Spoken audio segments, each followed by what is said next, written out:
Miss mo yun. Baldi, finally, nandito ka na sa PBA. I'm sure matagal mo nang pinahantay ito. Ano yung pakiramdam mo? Ayun na, sobrang excited daw na makapaglaro ngayon dito sa PBA.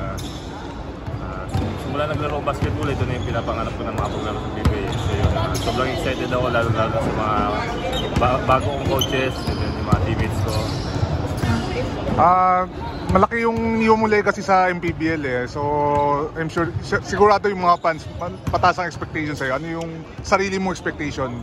Siguro, magiging ready lang siguro ako. Yun na, kung ano man may tutulong ko nga sa team, yun, ibibigay ko lang yung best ko. Para sa team and then para sa mga boss.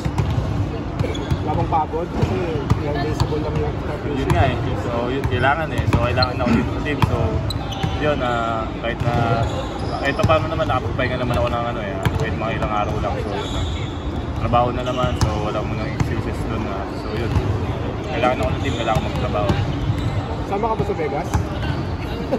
Wala mo makasama ako kasi may PBA pa eh. So, hindi na ako asa siguro doon. So focus muna ako ngayon dito sa PBA.